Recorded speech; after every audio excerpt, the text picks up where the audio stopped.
It happened at a family dinner, the kind of evening that was supposed to feel ordinary, familiar, safe.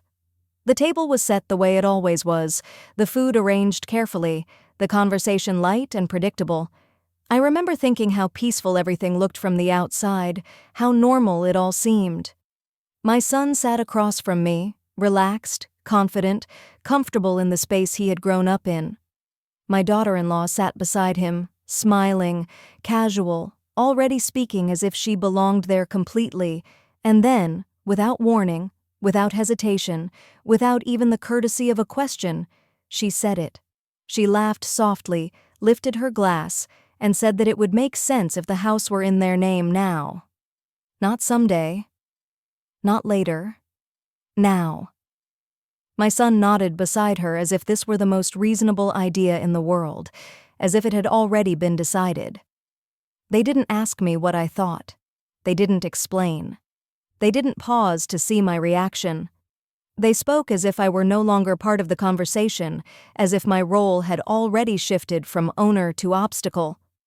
I sat there frozen, my fork still in my hand, my mind trying to catch up with what I had just heard. This wasn't a suggestion. It wasn't a discussion. It was a decision delivered casually, wrapped in politeness, disguised as practicality. My daughter-in-law spoke about convenience, about paperwork, about how it would be easier if everything were under their name. My son didn't interrupt her. He didn't correct her. He didn't look at me to see if I was okay.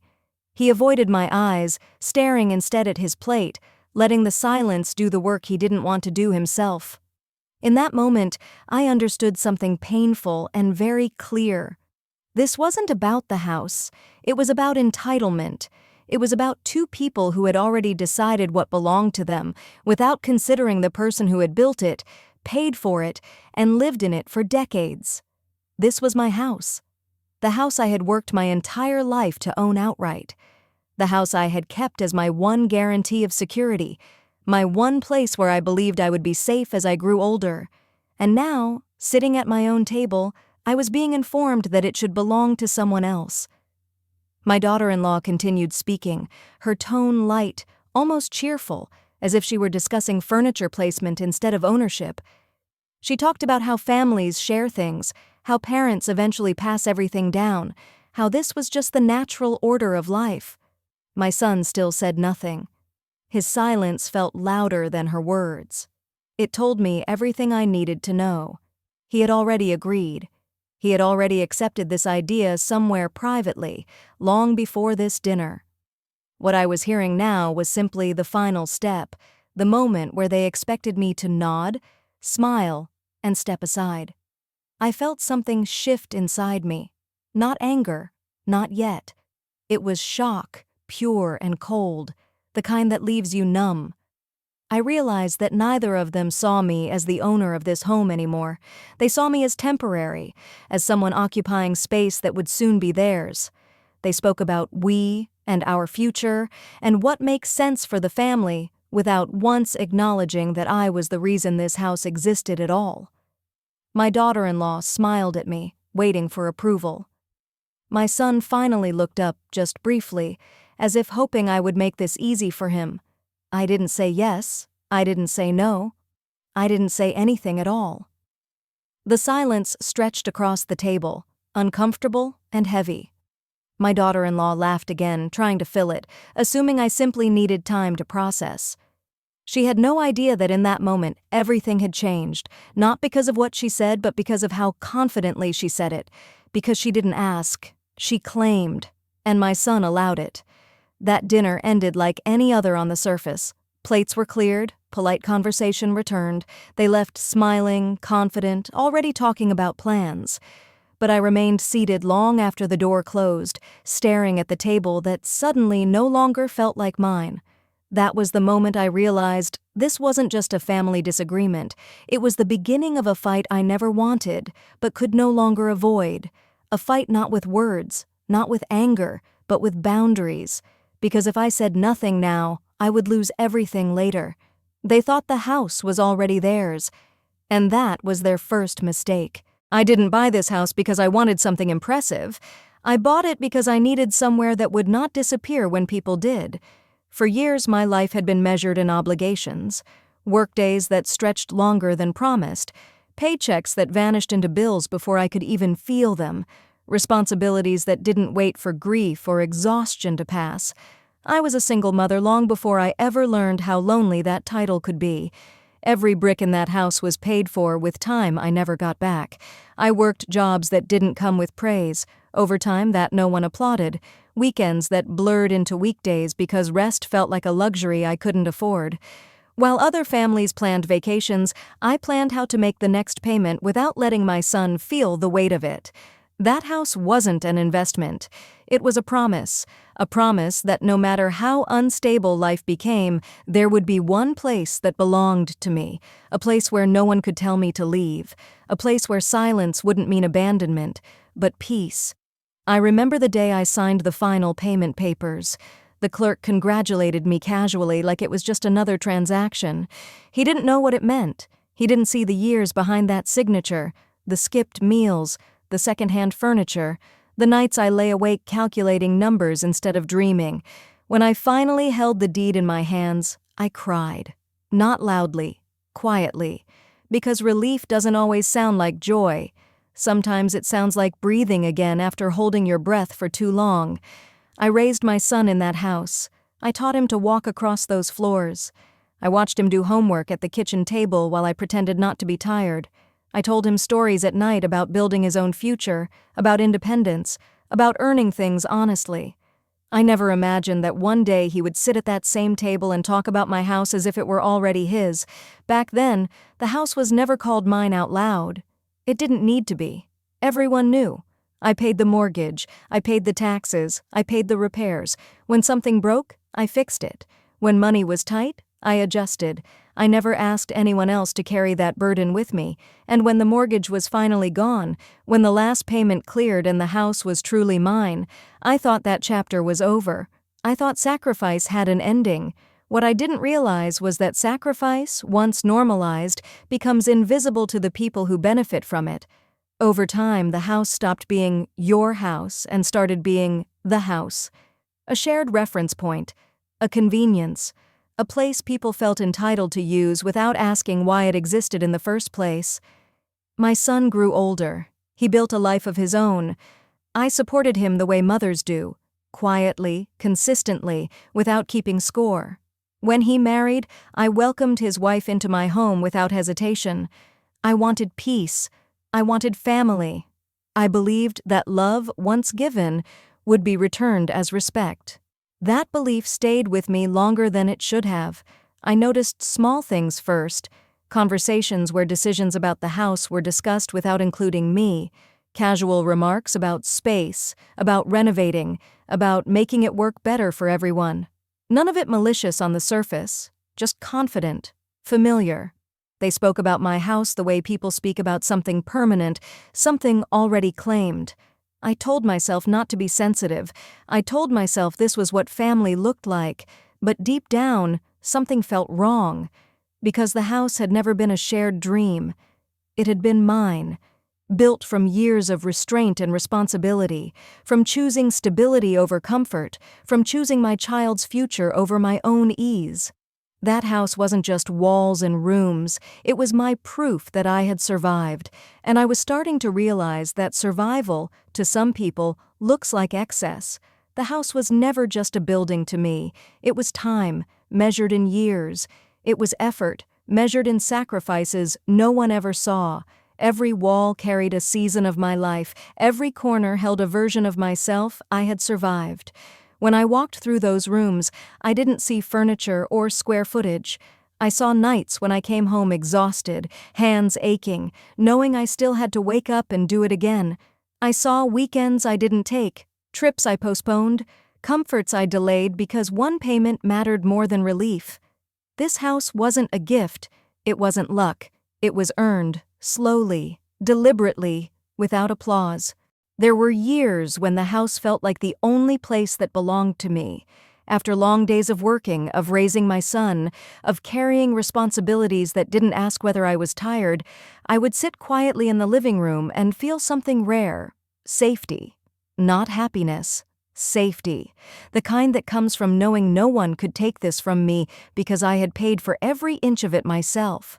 I chose this house because I believed it would be my final anchor, the place where I would grow older without fear of being displaced, rushed, or told to adjust. I never imagined I would have to defend it. When my son grew up, married, and began building his own life, I believed this house would remain what it had always been, my foundation. I welcomed them in with trust, not contracts, with warmth, not conditions. I thought family understood unspoken boundaries, especially when those boundaries were built with decades of sacrifice. I was wrong. Somewhere along the way, my sacrifices became invisible, and the house transformed in their minds from my life's work into a shared asset waiting to be reassigned. I began to notice the shift long before the words were spoken. Casual comments about space, jokes about future plans, conversations that used "we" a little too confidently when referring to decisions that were never discussed with me. At first, I told myself it was harmless, that they were just talking, just imagining. But imagination becomes entitlement when no one corrects it, and silence, I was learning, is often mistaken for consent. I remembered every year I had paid the mortgage alone, every document with my name on it, every moment I chose responsibility over ease because I believed stability mattered. This house was the proof of that belief. It wasn't meant to be inherited early, transferred for convenience, or treated like a formality that could be adjusted once I was done with it. I wasn't done. I was still living, still breathing, still deserving of autonomy. What hurt most wasn't the suggestion itself. It was the assumption, the idea that my house could be discussed as if my role in it had already ended, as if my presence was temporary, my authority symbolic, my ownership negotiable. They didn't ask how I felt. They didn't ask what I wanted. They talked as if the future had already been decided, and I was simply expected to step aside quietly.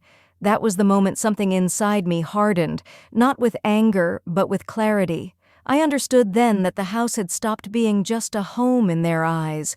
It had become leverage, a convenience, a resource to be optimized, and I realized that if I didn't remember what this house truly represented, no one else would remind me. I built this house so I could grow old in peace, not so I could argue for space in my own living room, not so I could negotiate my place at my own table. It was meant to be the one place where I never had to explain myself, justify my choices, or defend my right to exist comfortably. And if that meaning was being forgotten, then it was time for me to remember it loudly, even if I said nothing at all. That was when I stopped reminiscing and started paying attention. It didn't start with an argument. That's what made it dangerous. One morning, I came home and noticed the cushions on the couch had been changed, not moved, replaced. The family photos on the shelf were rearranged, my picture quietly shifted to the side, angled slightly away. Nothing was broken. Nothing was missing. But something had been rewritten. My daughter-in-law stood in the kitchen, cheerful, casual, as if this were the most natural thing in the world. She smiled and said, "I thought we should make the space feel more like ours." Ours. She said it lightly, without hesitation, without checking if the word belonged to her yet. I stood there, holding my bag, listening to that single word echo in my head. Ours. Not asked, not discussed, declared.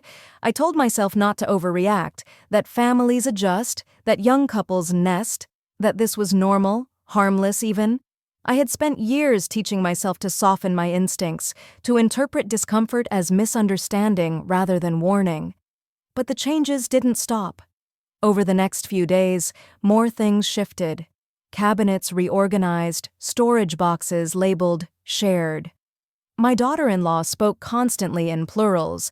We decided, we thought, we're planning. Every sentence quietly assumed agreement that had never been given. I was still living in the house, but I was no longer being consulted. One evening, I heard her on the phone in the living room. She didn't lower her voice. She didn't think she needed to. "Yeah, we're just reorganizing the house," she said, laughing. "It's easier when everything's under one system." The house. Not your house, not his mother's house. just the house.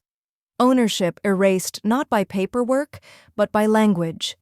My son sat beside her, nodding along, scrolling on his phone, silent, comfortable, as if the words passing between her and the world had nothing to do with me. I watched them from across the room and felt something cold settle in my chest. This wasn't enthusiasm. It was entitlement learning to walk. The next shift was subtler, almost polite. My daughter-in-law began suggesting changes that sounded like help. "Wouldn't it be easier if we moved your things into one room?" she asked one afternoon, smiling sweetly. "That way the rest of the house stays uncluttered." Your things, as if the house itself had already changed hands. I didn't answer right away. I needed time to understand what was happening, not just around me, but to me. I had raised a son, I had built this home, I had opened my doors, and somehow, without a single confrontation, I was being repositioned as a guest.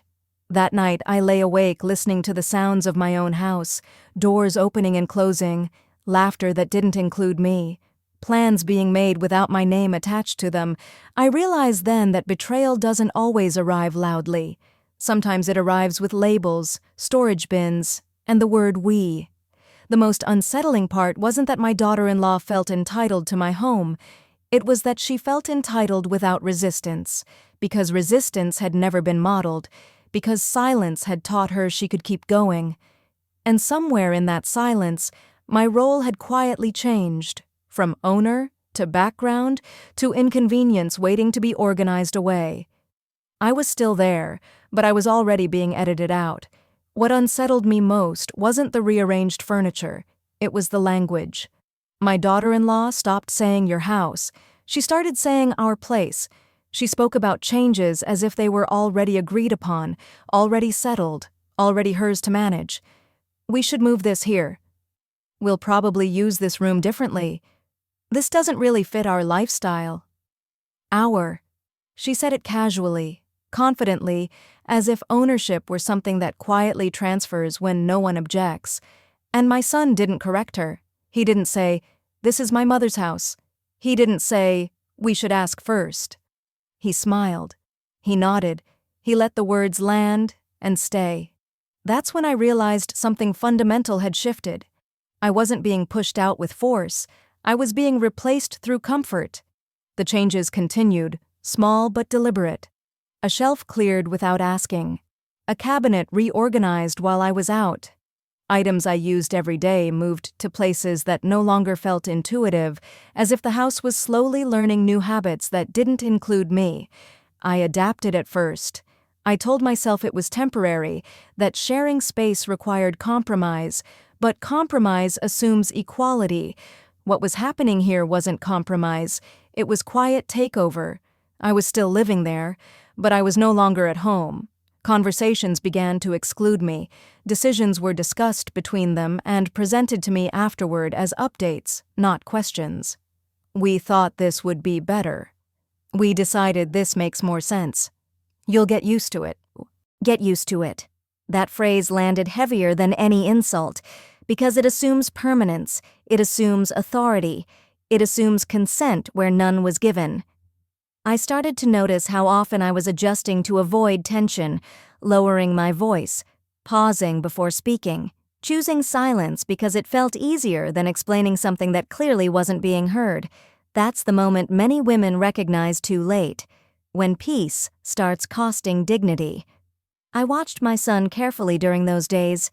I wanted to see hesitation, discomfort, anything that suggested he felt the imbalance. But what I saw instead was relief. Relief that someone else was managing, that someone else was deciding, that he no longer had to navigate between loyalty and convenience because he had already chosen convenience. He wasn't cruel, he was passive. And passivity, I learned, can be just as destructive.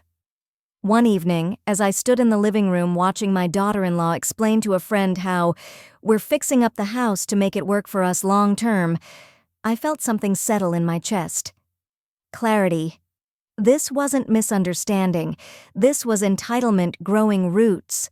They weren't waiting for permission because they didn't believe they needed it. In their minds, the house had already shifted categories from my mother's home to our shared asset, and silence was being interpreted as agreement. That's when I stopped reacting emotionally, not because I didn't feel hurt, but because I understood something more important. Boundaries don't reappear on their own once they've been crossed. They have to be restored intentionally, quietly. I began observing instead of correcting, listening instead of arguing. I noted the assumptions, the language, the expectations forming beneath the surface. Every we, every decision made without me, every casual reference to permanence. I didn't interrupt.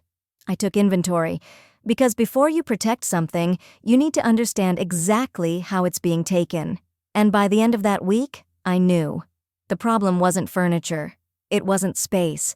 It wasn't even my daughter-in-law alone. The problem was that my role had been reduced, from owner to occupant, from authority to obstacle. And no one planned to stop unless I did. I didn't lose my house that day. I lost my illusion. It happened quietly, without shouting, without threats, without raised voices. That was the most painful part. If my son had yelled, if he had argued, if he had demanded something openly, I might have recognized the moment as a conflict.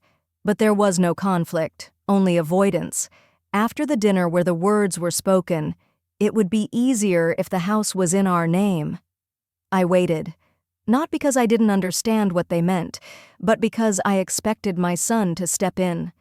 I expected him to laugh it off, to say something awkward, to correct the assumption before it hardened into entitlement.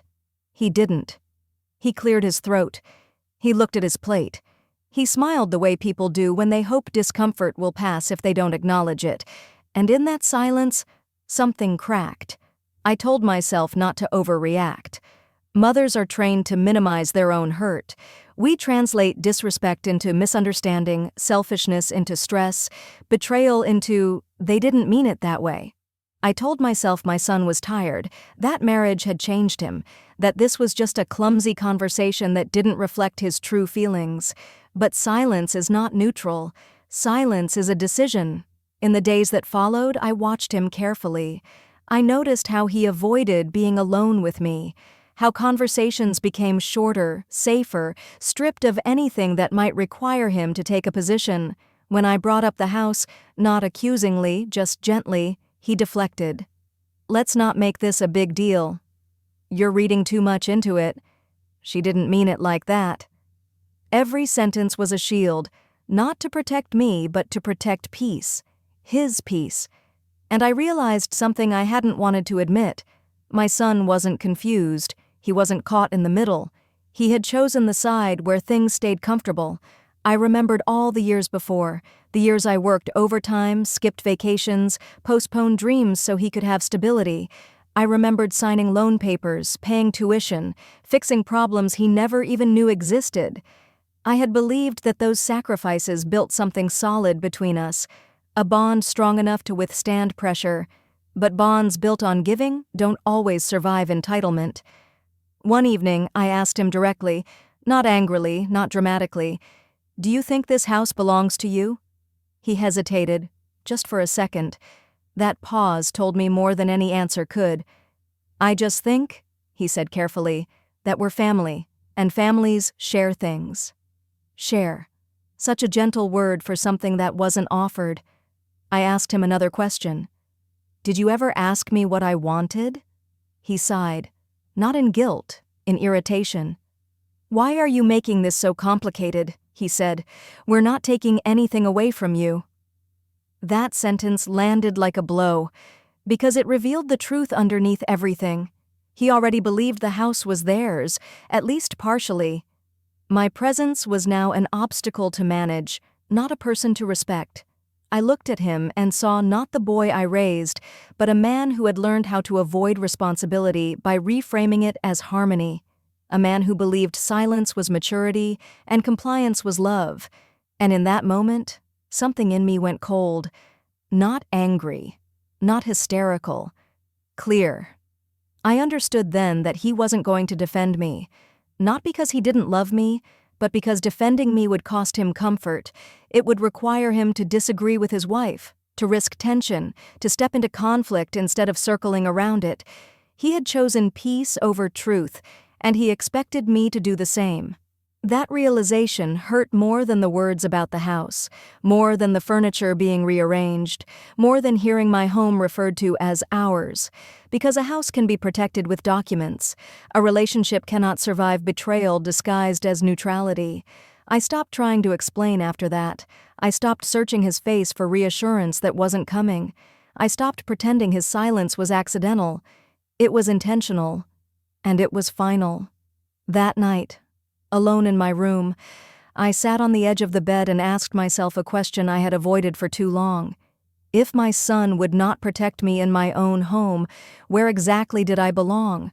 What hurt most wasn't what my daughter-in-law said. It was what my son didn't say. Silence has a sound when it comes from someone you raised. It's heavier than shouting, sharper than insults, because it carries choice inside it. And my son had chosen, not loudly, not cruelly, but clearly.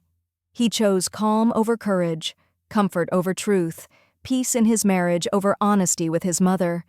I started noticing it in the smallest moments. When she spoke about our plans for the house, he nodded.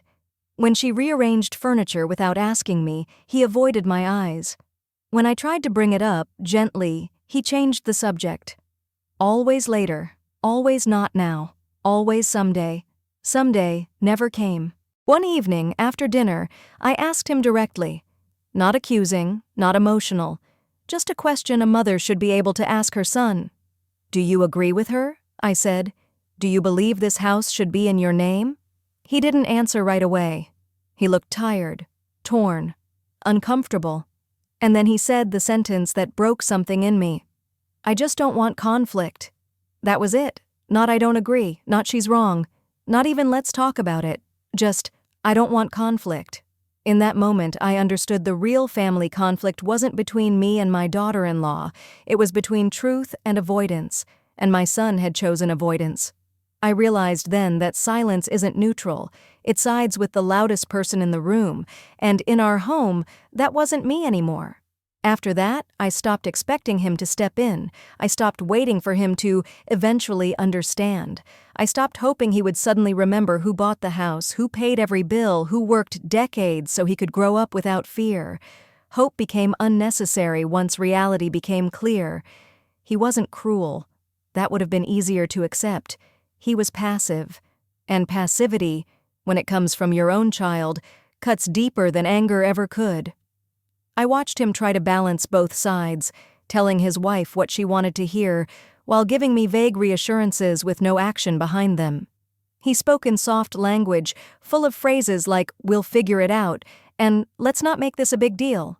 But it was a big deal. It was my home, my safety, my final sense of control over my own life. And he was willing to gamble all of that to avoid an uncomfortable conversation. That was when I stopped seeing him as my protector, and started seeing him as someone I needed to protect myself from.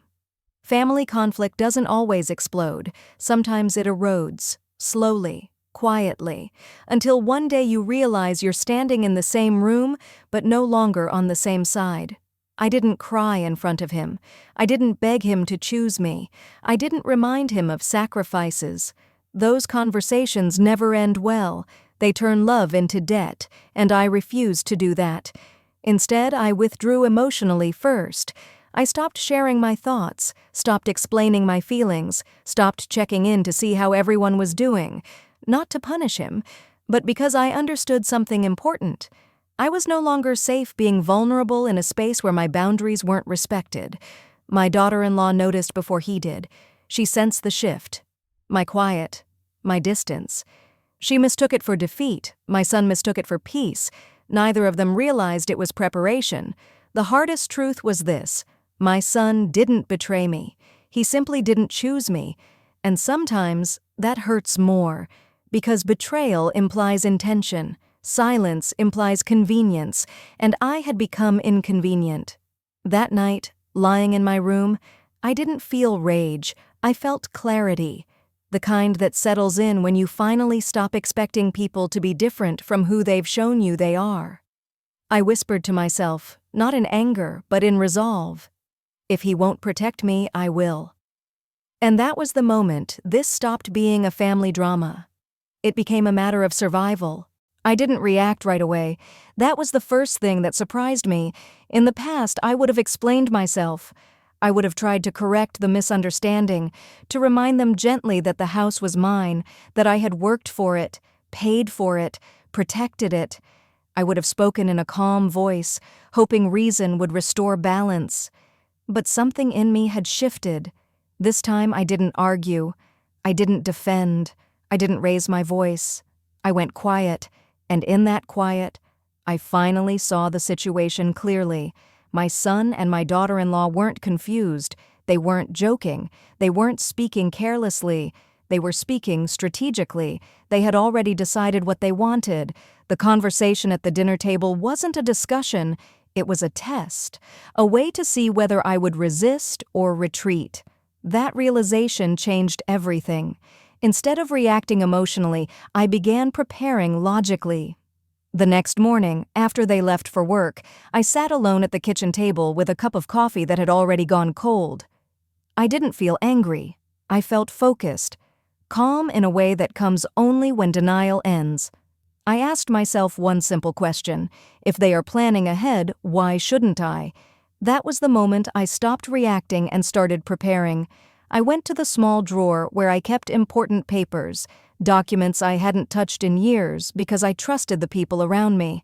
The house deed, the mortgage statements showing it had been fully paid off long ago, utility bills in my name, insurance policies, everything that proved on paper what my heart already knew. This was my house, not emotionally, not symbolically, legally. I spread the documents out on the table slowly, carefully, as if I were handling something fragile. Not because the papers were fragile, but because the truth they carried was. For years, I had believed that love made paperwork unnecessary, that family didn't need documentation, that trust was enough. I was wrong. Trust without clarity is just vulnerability waiting to be exploited. I made copies. I organized folders. I labeled everything neatly, not in a panic, not in fear, but with precision. The kind of precision you use when you know you're protecting something irreplaceable. Later that day, I made an appointment with a lawyer. I didn't tell my son. I didn't tell my daughter-in-law. I told no one, because preparation doesn't require permission. Sitting in the lawyer's office, I didn't dramatize the story. I didn't paint myself as a victim. I simply stated the facts: the house, the ownership, the comments that had been made, the shift in behavior, the assumptions that were forming. The lawyer listened quietly, then asked a question that stayed with me. Do you want to protect your house, or do you want to protect yourself? I realized they were the same thing. We talked about wills, about ownership rights, about what would happen if I became ill or if someone tried to make decisions on my behalf, about how quickly family convenience can turn into legal conflict when boundaries aren't clear. For the first time, I understood how dangerous silence could be. Not the silence of dignity, but the silence of avoidance. When I left the office, I felt lighter. Not relieved, not victorious. Prepared. Back at home, nothing looked different on the surface. My son still walked through the front door like he belonged there. My daughter-in-law still referred to the house as ours, in casual conversation. Furniture continued to move slightly from one place to another, as if the space were slowly being rewritten around me. But inside, something fundamental had changed. I was no longer waiting to be pushed out. I was no longer hoping they would suddenly understand. I was quietly reclaiming ground, not with arguments, but with structure. That night, lying in bed, I didn't replay the dinner conversation again and again like I used to. I didn't imagine comebacks or rehearse explanations.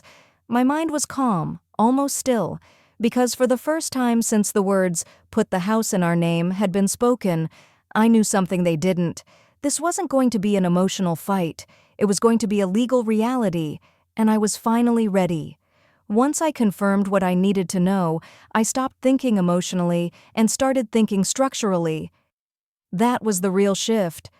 I wasn't reacting anymore. I wasn't trying to be understood. I was preparing. I reviewed every document carefully, not with fear, but with clarity. The deed was clean. My name stood alone, exactly as it should. No joint ownership, no loopholes, no temporary arrangements that could later be twisted into entitlement. The house was mine, legally and undeniably. That knowledge didn't make me angry. It made me calm. I scheduled a quiet meeting with a lawyer. No one knew. I didn't announce it. I didn't hint at it. I didn't even change my behavior at home. I listened more than I spoke.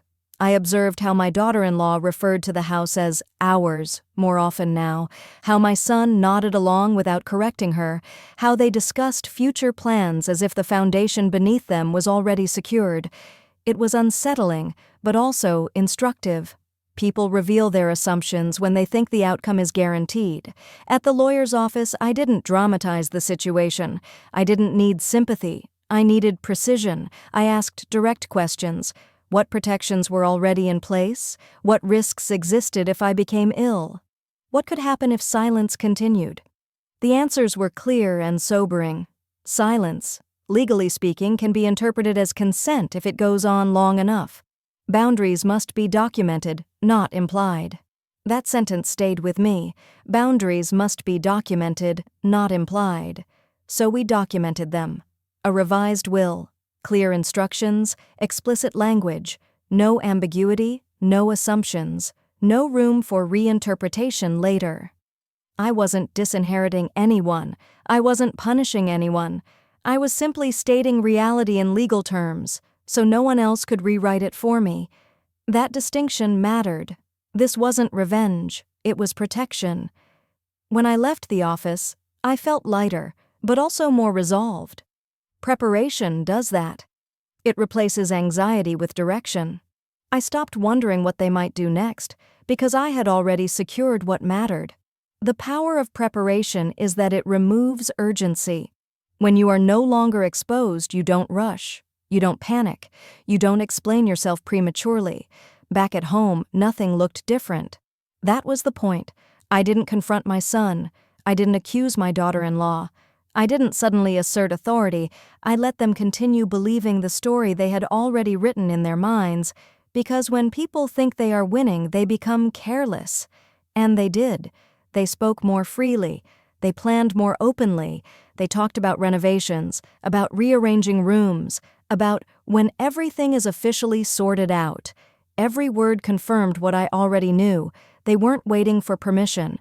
They were waiting for paperwork to catch up with their assumptions. That's when I stopped reacting entirely. I stopped correcting language. I stopped participating in future planning conversations. I stopped answering hypothetical questions about later, not with anger, with absence. Silence is powerful when it's intentional. It creates a vacuum people rush to fill, usually with their true intentions. My daughter-in-law became more assertive. My son became more evasive. Neither noticed that I was no longer emotionally invested in persuading them of anything, because persuasion was no longer my goal. Protection was. I began organizing my personal space, not packing, not leaving, just reclaiming. Important papers went into one folder. Personal items I valued were quietly moved to a secure place, not because I feared theft, but because I refused to let sentiment be weaponized against me later. I was learning a hard truth very late in life.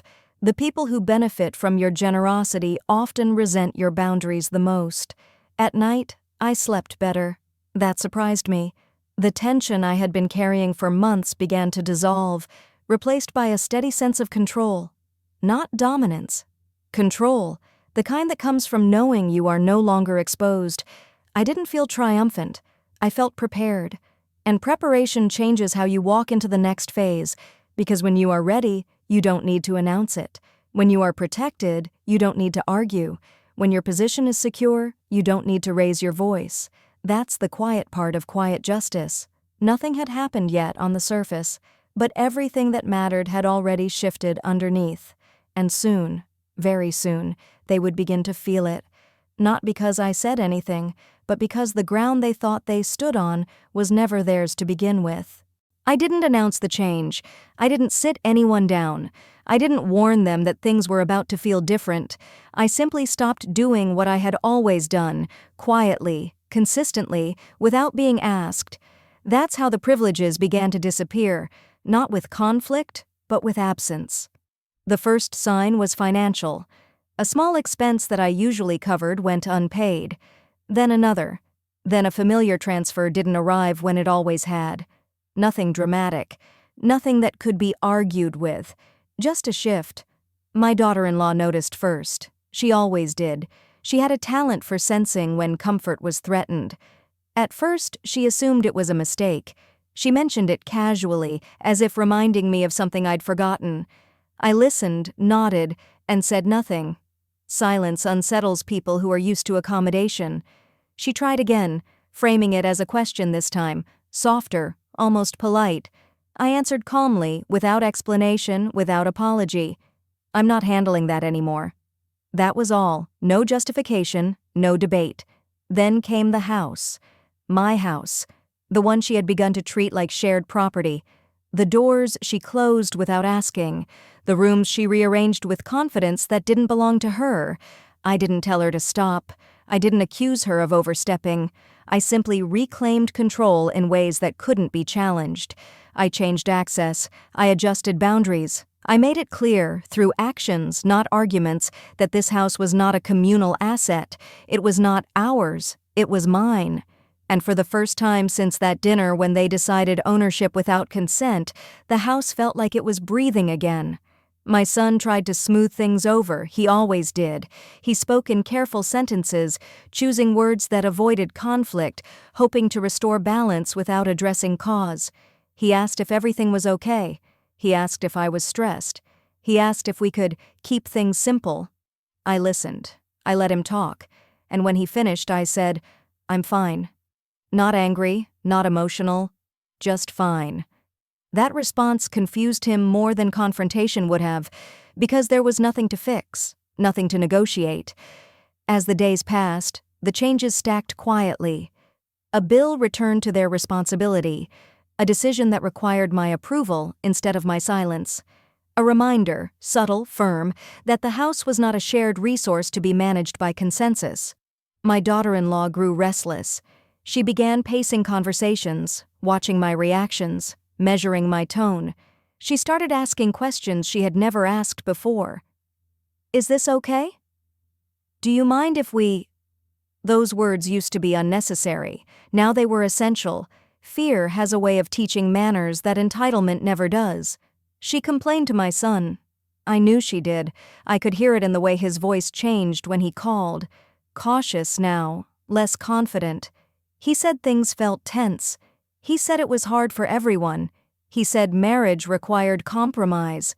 I didn't argue. I didn't counter. I simply asked one question. Compromise from whom? He didn't answer. That silence told me everything I needed to know.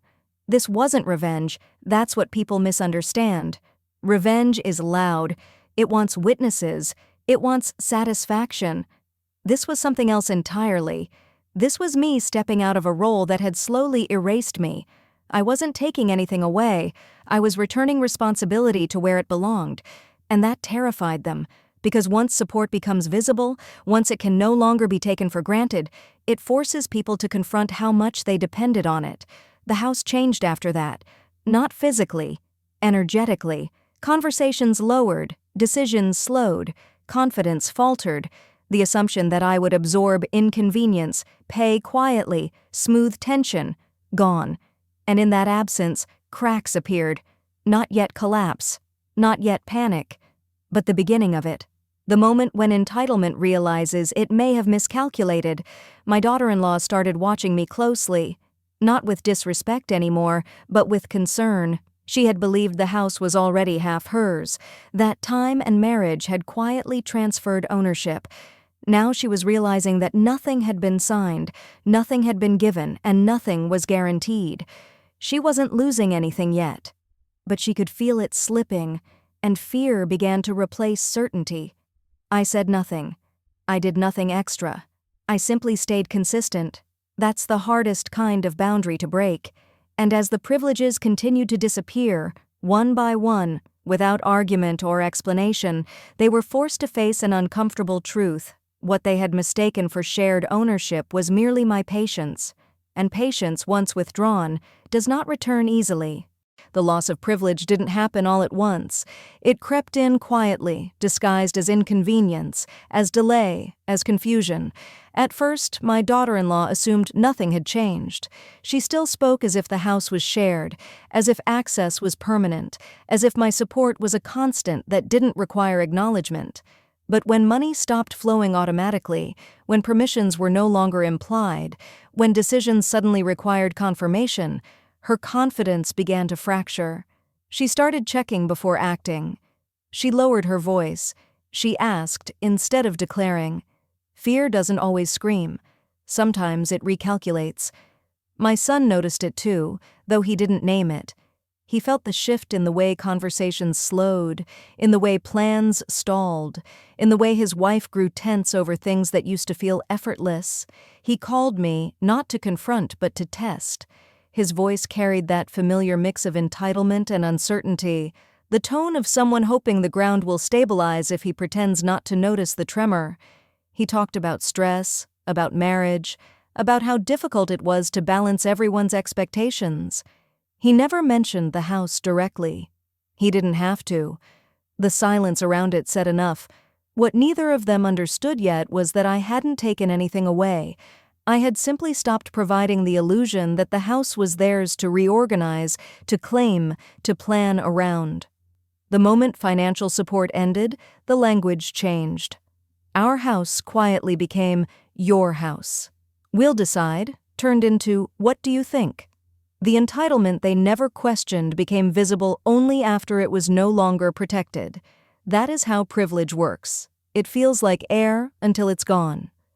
My daughter-in-law tried to regain control the only way she knew how, through proximity and urgency.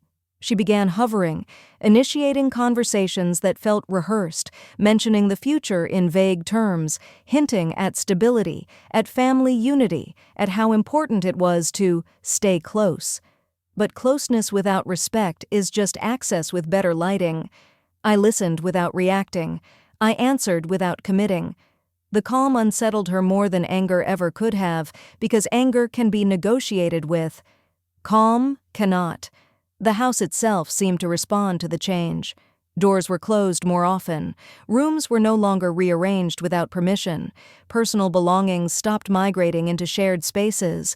What had once been treated as common territory slowly reverted to its truth. My house, my boundary, my decision. The shift exposed something uncomfortable for them. Without my support, their plans felt fragile. Without my silence, their confidence cracked. That was when panic started to show. Not loudly, not yet, but in the questions that circled instead of landing. In the way my daughter-in-law watched me, as if trying to read the next move. In the way my son avoided direct conversation, choosing distance over clarity, hoping things would somehow reset on their own. He wanted peace without accountability. He wanted the benefits of independence without its cost. But independence is expensive when you've never paid for it before. I could see the strain building between them. Arguments that weren't really about money or space or timing, but about loss of control. About realizing that what they assumed was guaranteed had always been conditional, not on obedience, not on gratitude, but on respect. And once respect was gone, the system collapsed under its own weight. Through it all, I stayed quiet, not withdrawn, not cruel, just unavailable to be used. I didn't explain myself. I didn't justify my decisions. I let reality speak where words would have been wasted. This wasn't revenge. Revenge requires emotion. This was correction, a recalibration that didn't require my participation beyond refusal. They thought the house was ours, until it wasn't. They thought my support was permanent, until it stopped. And in that absence, their true dependency revealed itself. Not on the house, not on the money, but on my willingness to absorb discomfort so they wouldn't have to face it. That willingness was gone, and with it, the illusion that they were entitled to anything I had built. The collapse didn't start with shouting. It started with urgency. Phone calls that came earlier than usual, messages that didn't wait for replies, conversations that suddenly needed to happen as soon as possible. The kind of pressure that only appears when people realize control is slipping out of their hands. My daughter-in-law was the first to break. She stopped pretending everything was fine. The confident tone she used when she talked about our house vanished, replaced by nervous politeness. She asked if we could sit down together. She said she wanted to clear things up, to avoid misunderstandings, to keep the family united. That word again, family. Used now as a shield, not a bond. My son called right after. His voice sounded strained, tight in a way I hadn't heard before. He didn't accuse me. He didn't argue. He framed everything as concern, as if what was happening wasn't the natural result of decisions already made. "They're worried," he said carefully. "Your house. Everything feels uncertain now." Uncertain. That was new for them. For years, certainty had belonged to everyone except me. Certainty that the house would always be there. Certainty that my support would never stop. Certainty that silence meant consent. Now that certainty was gone. They asked to meet. Not casually, not socially. A meeting, with purpose, with talking points, with expectations disguised as compromise. Her parents got involved next. The same people who once spoke about inheritance as if it were already decided, who talked about the house as practical for the young family, now wanted to discuss options, joint ownership, shared names on documents, fair arrangements. They didn't say entitlement, they said balance. They didn't say taking, they said sharing. But the fear underneath was unmistakable. They could feel the ground shifting. When we finally sat down together, the room was heavy with tension. No laughter, no casual conversation. Everyone sat straighter, as if posture alone could restore authority. My daughter-in-law avoided my eyes. My son tried to manage the atmosphere, stepping in whenever silence grew uncomfortable. Her father spoke first. "We just want to talk things through," he said. "Make sure everyone feels secure." Secure. Another word that sounded different now. They spoke about the future, about stability, about how it would make sense for the house to be in both names, just to simplify things. They talked about taxes, paperwork, responsibility, practical language, carefully chosen. No one asked how I felt. No one asked what I wanted. Because in their minds, that part had already been decided long ago. I listened without interrupting. That unsettled them more than resistance would have. My daughter-in-law kept glancing at my face, trying to read something, anger, hesitation, weakness. She found none, only calm, the kind of calm that doesn't negotiate. When they finished, the silence stretched. Finally, she spoke. "We're not trying to take anything," she said quickly. "We just thought, since we're family now." That sentence hung in the air. Family, again. Used as justification, as leverage. As if blood and marriage automatically rewrote ownership. I looked at her then, really looked at her, and understood something clearly for the first time. She wasn't cruel because she hated me. She was comfortable because she never believed I would draw a line, and now that line was visible. My son shifted in his seat. He looked at me, searching for reassurance, for the version of me who would smooth things over to avoid conflict. The mother who would give in quietly so everyone else could stay comfortable. He didn't find her. Instead, he found someone still, present, unmoved. "I think there's been a misunderstanding," he said softly. "No one wants to push you out." Push me out. As if ownership were emotional, not legal. As if the house had somehow become communal just because they spoke about it often enough. I didn't raise my voice. I didn't correct him immediately. I let the weight of the moment settle fully into the room, because collapse doesn't come from shouting. It comes from realization. They were talking as if the house were already partly theirs, and for the first time, they were about to hear that it wasn't. Once the door to compromise cracked open, everything they had been hiding began to spill out. What they called a discussion quickly revealed itself as negotiation. What they framed as concern sounded more like urgency, and what they described as fairness felt increasingly like fear, dressed up in polite language. My daughter-in-law stopped pretending this was about family harmony. Her words shifted. She spoke about security, about planning for the future, about how shared ownership would make things easier for everyone. She said it calmly, carefully, as if rehearsed, as if the idea had been discussed long before it was ever presented to me. That was when I understood something clearly. They hadn't just crossed a boundary, they had assumed it no longer existed. Her parents became involved almost immediately. Phone calls arrived that carried a different tone, measured, respectful on the surface, but anxious underneath. They asked for meetings, they suggested neutral ground. They spoke of misunderstandings and miscommunication, insisting that no one meant any harm. But when people say no harm was meant, what they often mean is no resistance was expected.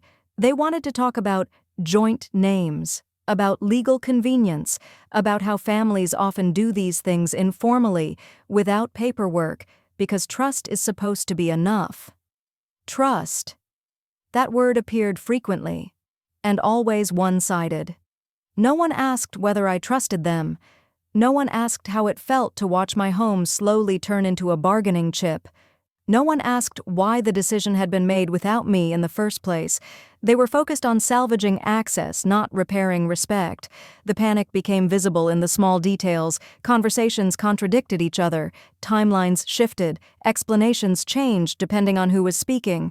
My daughter-in-law grew sharper with my son, while softening her tone with me. Her parents alternated between reassurance and urgency, sometimes within the same sentence. It was messy and revealing. Because when entitlement is challenged, people stop pretending they're generous. They start negotiating. My son tried again to stand in the middle.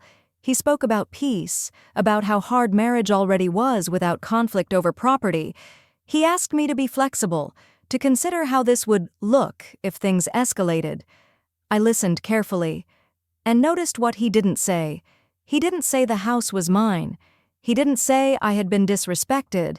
He didn't say the decision should never have been discussed without me. He asked me to be understanding. Understanding had become his substitute for courage. The real collapse happened when I didn't respond emotionally. No anger, no raised voice, no threats. Just calm. I told them I was reviewing my options. I said nothing more. No promises, no reassurances, no timeline. That silence did more damage than any argument could have, because suddenly they couldn't predict the outcome. Her parents began speaking openly about consequences, what would happen if ownership wasn't clarified, how complicated things could become later, how difficult life would be without certainty. They spoke as if certainty was something they were entitled to, rather than something earned. My daughter-in-law stopped calling it our house after that. She started calling it the house situation. That shift alone told me everything. What had once felt like confidence was now exposed as assumption. What had been presented as unity was now clearly strategy. They had believed the house was already theirs, until it wasn't. And that realization terrified them. Not because they loved the house, but because they had already built plans on something they didn't own. The arguments intensified. Voices were raised behind closed doors. Blame moved quickly from person to person. My name was mentioned often, but never with accountability, only with frustration. I watched all of this from a distance, not with satisfaction, with clarity. This wasn't a family disagreement, it was a power correction. They weren't upset that they had hurt me. They were upset that their assumption had failed, and once I saw that, there was nothing left to explain. Because collapse isn't loud. It's exposed. It's the moment when people stop pretending their intentions were pure and start revealing what they were protecting all along. And now they were protecting themselves. I didn't confront them. That was the part they never expected. They came prepared for an argument, for raised voices, for emotional pressure disguised as family concern. They thought this would be another conversation they could outlast, another moment where I would hesitate long enough for them to regain control. Instead, I arrived with documents, not accusations, not memories, not tears. Paper. The lawyer's office was quiet in a way that made people uncomfortable. No background noise, no small talk to soften the edges. Just a table, neatly arranged folders, and a professional calm that didn't bend for anyone's emotions. My son sat beside his wife, tense but hopeful. She kept glancing at him, as if reassurance could still come from his silence. Her parents had insisted on being present, convinced that this was a negotiation, that everything could be solved with the right phrasing. They were wrong. The lawyer didn't ask how anyone felt. He asked for identification. That alone shifted the room, because feelings don't matter when ownership is clear. He opened the first file and spoke slowly, deliberately, as if every word needed to land exactly where it belonged. He confirmed what I already knew but needed said out loud, in front of witnesses. The house was mine, purchased solely in my name, paid off entirely by me. No joint ownership, no implied rights, no shared claim. There was no pause for reaction. He continued. No agreement, verbal or otherwise, had ever been made to transfer ownership. No legal document existed that gave my son or daughter-in-law authority over the property. Living there did not grant rights. Marriage did not create entitlement. The house was not ours. It never had been. I watched their faces change as the words settled. My daughter-in-law's confidence fractured first. She had entered the room believing this was a family matter, something emotional, something flexible, something she could influence with tone and timing. But the law doesn't respond to tone. My son looked stunned, not because the information was new, but because it was final. He had lived in the comfort of ambiguity, assuming things would eventually work out in his favor because they always had. Ambiguity had protected him. Clarity removed that shield. Her father tried to interrupt, his voice firm but edged with urgency. He spoke about fairness, about family, about how complicated things become when emotions are involved. The lawyer listened politely, then closed the folder. "This is not complicated," he said. "It's very clear." Silence followed. Not the awkward kind, the absolute kind, the kind that ends conversations. No one looked at me. They were still processing the shock of certainty, of realizing that this wasn't a discussion, and it never had been. I hadn't brought them here to argue. I had brought them here to witness the truth. When the lawyer finished, he asked if there were any questions regarding the legal status of the property. No one spoke, because there were none. And in that moment, something inside me finally loosened. Not satisfaction, relief. For the first time since the words, "our house," had been spoken across my dining table, I wasn't defending myself. I wasn't explaining. I wasn't reacting. I was simply standing on ground that was undeniably mine. The lawyer slid one final document across the table, outlining the protections in place. Clear ownership, updated records, and instructions for future handling of the property. Prepared, documented, unchallengeable. I signed calmly. No trembling hands, no hesitation, just a steady signature.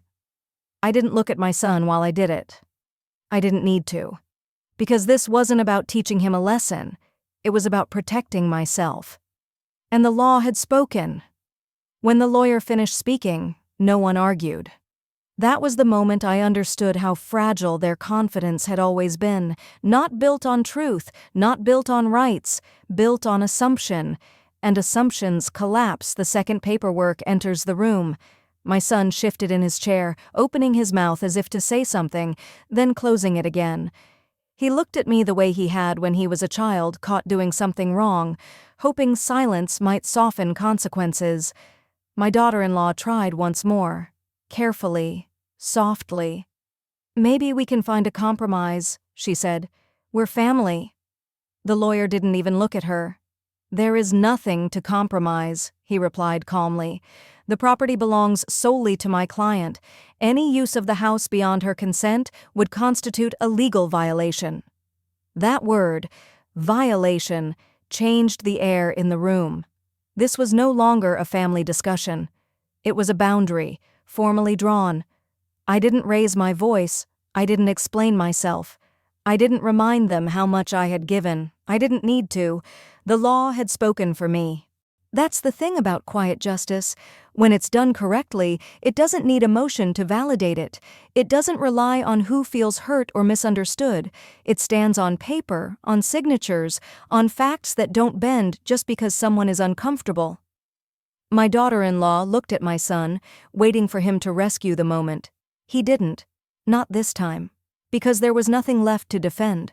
No argument he could soften, no tension he could smooth over with silence. This wasn't about choosing peace anymore. It was about accepting reality. The lawyer slid the documents into a folder and closed it. "If there are no further questions," he said, "this matter is concluded." And just like that, it was. No shouting, no tears, no dramatic exit, only the sound of chairs moving and the quiet understanding that something permanent had just happened. On the way out, my daughter-in-law walked slightly behind us. She didn't speak to me. She didn't apologize either. What she felt wasn't remorse, it was loss. Not of a house, but of certainty. Of access she thought she had earned simply by proximity. Outside, my son finally spoke. "I didn't think it would come to this," he said. I stopped walking and looked at him. "It came to this the moment you let them treat my home like a convenience," I replied. "I just didn't say it out loud until now." He nodded slowly, as if seeing the full shape of his choices for the first time. I didn't stay to process his feelings. That part was no longer my responsibility. In the days that followed, things changed quietly, but completely. Access was revoked, expectations reset. The house stopped being discussed as a shared future and returned to what it had always been, a place I had built, owned, and protected. I updated my will. I clarified ownership. I removed every gray area they had tried to live inside. Not out of spite, out of clarity. Some people mistake legal boundaries for cruelty, but boundaries are not punishment. They are protection. They are what remain when explanations have failed and respect has been ignored. I didn't argue. I didn't threaten. I let the law speak. And for the first time in a long while, I slept deeply, because nothing feels safer than knowing your life no longer depends on other people's intentions. Healing didn't come to me the way I once imagined it would. There was no apology scene, no dramatic realization where everyone suddenly understood what they had done. There was no moment where my son stood up and said the words I had waited years to hear. There was no emotional redemption that tied everything together and made the pain feel worthwhile. Healing came in a much quieter form. It arrived the moment I stopped waiting for other people to change and started changing my own life instead. For the first time in a very long time, my days were not shaped by other people's expectations. I didn't wake up wondering what problem might land on my shoulders next. I didn't check my phone with a tight chest, bracing myself for another request disguised as family concern. I didn't measure my words or my reactions, afraid that setting a boundary might upset the fragile peace I had spent years protecting. That version of my life was over. And the silence that replaced it wasn't empty. It was spacious. I began preparing for a life that belonged entirely to me. Not in a dramatic way, not as an escape, but as a deliberate act of self-respect. I chose a place that felt manageable, comfortable, and calm. A space that didn't need to impress anyone. A space that didn't have to accommodate people who felt entitled to it simply because I was related to them. Every decision I made was guided by one simple question: does this bring me peace? If the answer was no, I let it go without guilt. Living independently didn't make me lonely. It made me honest. Honest about how much of my life I had spent adjusting myself to keep others comfortable. Honest about how often I had mistaken endurance for love and silence for maturity. Honest about how deeply I had believed that being a good mother meant being endlessly available, endlessly forgiving, endlessly accommodating. Stepping away from that belief didn't harden me. It softened something inside me that had been tense for years. There were moments, of course, when grief surfaced unexpectedly. I would see something small, a family laughing together, a mother and son walking side by side, and feel the ache of what I thought I was building all those years. I mourned the version of my son I believed would protect me. The family dynamic I imagined would naturally include respect. But grief, I learned, doesn't mean you made the wrong choice. It means you cared deeply. And caring deeply is not a flaw, even when others misuse it. What surprised me most was how light my mind felt once I stopped rehearsing explanations.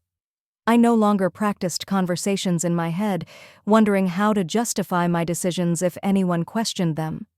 I no longer felt the urge to defend my boundaries or soften them to avoid discomfort. I didn't need permission to choose myself. That realization alone felt like healing. I spent my time differently. Mornings became slower. I drank my coffee without rushing, without interruption. I read books simply because I wanted to, not because I needed distraction from stress. I took walks without a destination, letting my thoughts wander without circling the same old questions. The constant vigilance I had lived with, watching moods, anticipating reactions, smoothing conflicts before they erupted, gradually faded. In its place came a quiet confidence I hadn't felt in decades. People often talk about forgiveness as the final step of healing, but forgiveness, I learned, is not required for peace. Understanding is not required either. What is required is acceptance. Acceptance of reality as it is, not as we wish it had been. I accepted that my son chose comfort over confrontation. I accepted that my daughter-in-law saw my home as an asset before she saw me as a person. I accepted that I could not teach adults how to value someone who no longer served their interests. And once I accepted that, I stopped trying to fix what wasn't mine to fix. My sense of worth no longer came from how much I gave or how much I endured. It came from what I protected. I protected my time. I protected my peace. I protected the right to live without being constantly evaluated, negotiated with, or quietly displaced. I stopped measuring my success as a mother by my usefulness and started measuring it by my integrity. Standing on my balcony one early morning, watching the light spread slowly across the sky, I felt something settle inside me. Not triumph, not pride. Calm. The kind of calm that doesn't need witnesses, the kind that doesn't demand validation, the kind that exists simply because nothing is being taken from you anymore. For the first time, my life was no longer under review. No one was assessing whether I was being generous enough, flexible enough, quiet enough. No one was waiting to see if I would bend again. And in that freedom, I found myself again, not as a role, not as a resource, not as a safety net, but as a woman with her own life, her own boundaries, and her own future. Choosing myself did not mean I stopped loving my son. It meant I stopped abandoning myself to prove that love. It meant I understood that real love does not require ownership, silence, or sacrifice without consent. Real love respects limits. And when it doesn't, distance becomes an act of care, not cruelty. This wasn't the ending I once imagined, but it was the ending I needed. One where I wasn't waiting to be accepted, one where I wasn't fighting to be heard, one where I didn't have to justify why my home, my life, and my choices mattered. They mattered because they were mine. And that, finally, was enough. If this story spoke to you, don't keep it to yourself. Share your thoughts in the comments. Your experience could help someone feel less alone today.